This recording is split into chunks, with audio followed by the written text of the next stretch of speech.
Hello, this is Dr. Grande. Today's question is, can I analyze the case of Sandra Layne? Just a reminder, I'm not diagnosing anybody in this video, only speculating about what could be happening in a situation like this. If you enjoyed this video, please like it, subscribe to my channel, and consider supporting me on Patreon. I will put the link to Patreon in the description for this video. First, I'll look at the background of this case, move to the timeline of the crime, then offer my analysis. Sandra Maxine Layne was born on February 9, 1938, and lived in West Bloomfield Township, Michigan. Sandra married and had 5 children, including a daughter named Jennifer. Later, Sandra and her husband divorced. She remarried to a man named Fred. As far as her career, Sandra was a school teacher for many years before retiring. Sandra's daughter Jennifer and Jennifer's husband Michael had a son named Jonathan Hoffman in 1994. 3 years later, they had a daughter named Jessica. Years after this, Jennifer and her family moved to Scottsdale, Arizona, where she and her husband Michael started divorce proceedings. At some point, Jennifer's daughter Jessica was treated for a brain tumor. Due to the seriousness of this medical condition, the attention of the family was highly focused on Jessica. In August 2011, Jonathan was sent back to West Bloomfield Township, Michigan, to live with his grandmother Sandra and her husband Fred. The idea was for Jonathan to complete his GED at an alternative high school and to be near his friends. Unfortunately, Jonathan frequently used substances while living with his grandmother Sandra. At one point, he was taken to a hospital after consuming synthetic marijuana and psychedelics. Synthetic marijuana is also known as K2, or spice. Sandra noticed that Jonathan would stay out late at night, have friends over, and some of her property was missing. Jonathan had multiple negative contacts with law enforcement. On one occasion, Sandra called 911 because Jonathan was out of control. When the police arrived, they found him in the street outside Sandra's house, screaming obscenities about his mother, Jennifer. He was not arrested. In March 2012, Jonathan was charged with possession of marijuana and possession of drug paraphernalia. He received a 93-day suspended sentence and 1 year of probation. The probation included drug testing. In April 2012, Sandra purchased a 9mm Glock 17 semi-automatic pistol. She also purchased a box of 9mm cartridges and a magazine loading tool. Learning how to use the firearm was accomplished by attending 2 lessons, which included firing the pistol at a gun range. Sandra would later imply that she purchased the gun for self-defense because of everything that was going on with Jonathan. Sandra's husband Fred did not know that she had purchased the pistol. Now moving to the timeline of the crime. On May 18, 2012, at 5:27 p.m., Jonathan called 911 and said that his grandmother, Sandra Layne, shot him. He told the operator, "I've just been shot. My grandma shot me. I'm going to die. Help." 2 minutes later, at 5:29 p.m., another gunshot could be heard on the 911 call. Jonathan exclaimed, "Ow! Help! Help! Help me! I got shot again." After this, one more shot could be heard, and Sandra could be heard repeatedly screaming the words, "Let go." Sandra then said, "Lay down. I'll get you some water. Let me get you some water." I guess she figured that in a crisis, hydration is the key. The police arrived at 5:33 p.m. and encountered 74-year-old Sandra Layne holding her Glock pistol. She repeatedly told them that she thought she murdered her grandson. Sandra was handcuffed and placed in a police cruiser. Officers entered the house and found Jonathan face down with 6 gunshot wounds. 2 of the gunshot wounds were in his back. He was only wearing gym shorts and socks. Jonathan died at 6:02 p.m. after being transported to a local hospital. A search of Sandra's house revealed that there was blood everywhere, and the police found 10 spent 9mm cartridge cases. Due to her age, Sandra was taken to a hospital to be evaluated. There were no injuries on Sandra's body whatsoever. When she was at the hospital, she said that Jonathan was a good boy who wouldn't hurt anybody. Many people would dispute that Jonathan was a good boy, but there is no doubt that he wouldn't be hurting anybody, mostly because of the shooting part. After being medically cleared, Sandra was taken to a police station where she met with her attorney. Here is what Sandra told the police. On the morning of the shooting, she drove Jonathan to get his drug test, which had been scheduled as part of his probation. Jonathan tested positive because he had synthetic marijuana in his system. He was furious regarding this outcome and argued with Sandra. Due to the failure, Jonathan was required to take another drug test that same day. In the afternoon, Sandra took Jonathan to get his second drug test. The ride home from the drug test was not ideal. Jonathan was out of control, kicked the dashboard, tried to grab the steering wheel of the vehicle, and attempted to take the keys after Sandra pulled over. Upon arriving at Sandra's house sometime after 4:30 p.m., Jonathan demanded $2,000 in cash, threatened to steal Sandra's car, and insisted he was not going to jail. His incarceration avoidance plan involved leaving the state of Michigan. At this point, Sandra asked her husband Fred to take the dog for a walk. After Fred left, Sandra retrieved the Glock pistol, went to Jonathan's room, and found him in the bathroom. As she approached him, Jonathan was yelling and screaming. He kicked her in the abdomen and struck her on the head. Sandra feared for her life and tried to run away. At about 5:25 p.m., Sandra started shooting at Jonathan in self-defense. She continued shooting over the next few minutes because he represented an ongoing threat to her safety. The state did not believe that Sandra's actions qualified as self-defense. She was charged with open murder and possession of a firearm in the commission of a felony. Open murder means the prosecution did not specify whether first or second-degree murder was committed.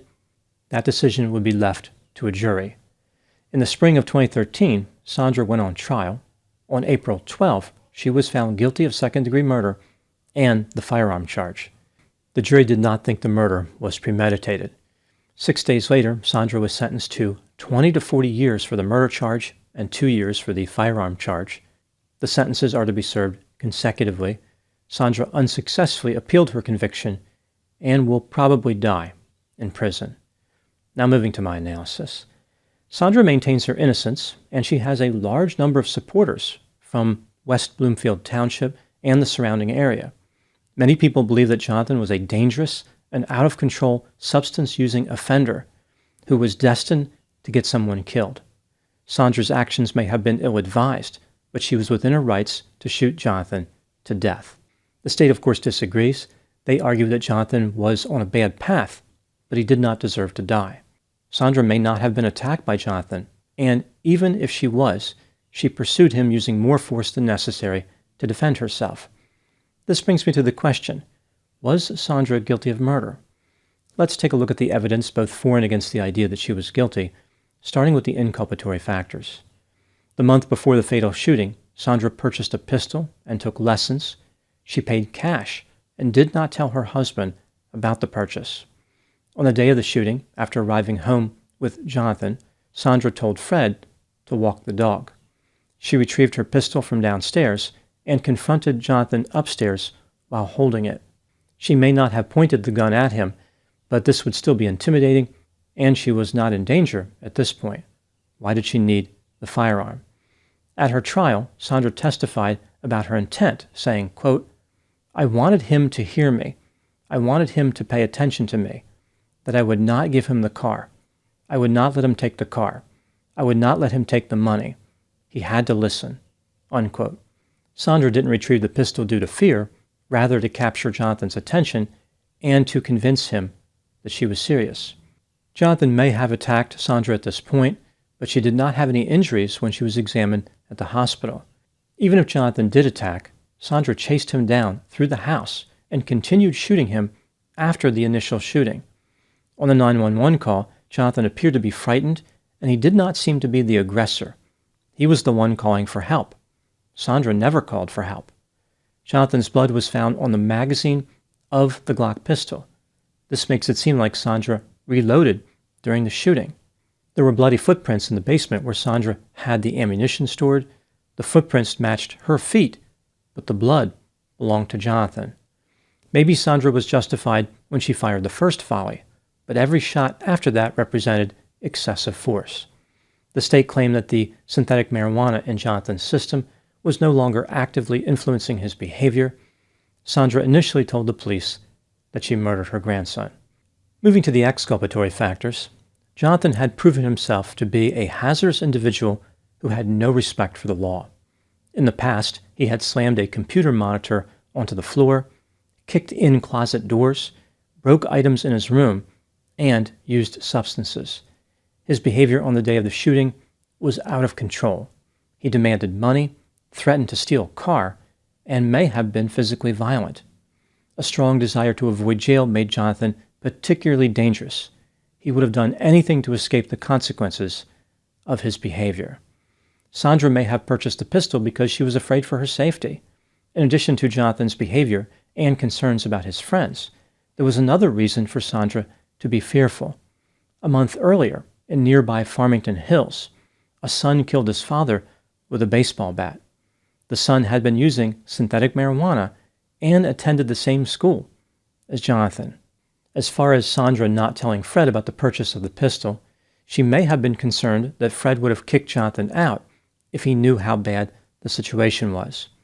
When Sandra confronted Jonathan with the pistol, this was not a smart move, but she was in her own house and had the right to possess the weapon. It is reasonable to believe, based on Jonathan's history, that he did attack Sandra. This meant that she was justified in using lethal force. As far as her continued use of lethal force, on the 911 call, Sandra repeatedly said, "Let go," as if she and Jonathan were involved in some type of physical altercation. Maybe he was trying to grab the gun. His blood was found on the slide of the pistol. Later, Sandra said that she was worried that the struggle would resume, which is why she reloaded and continued to fire.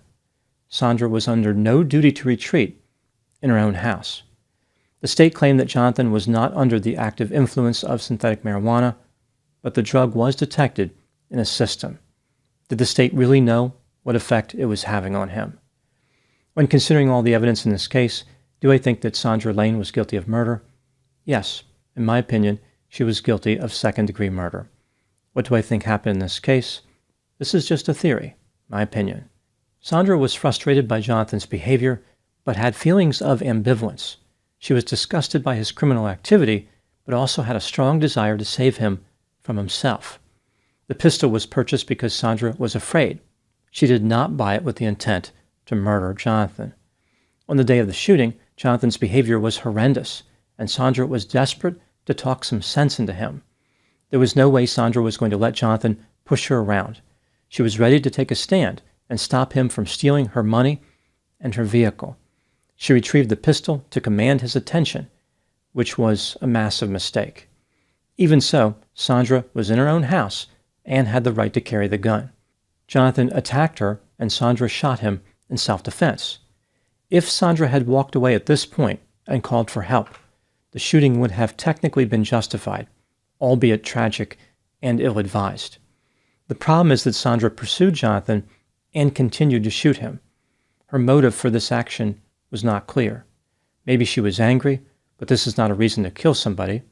Perhaps Sandra truly believed Jonathan represented an ongoing threat.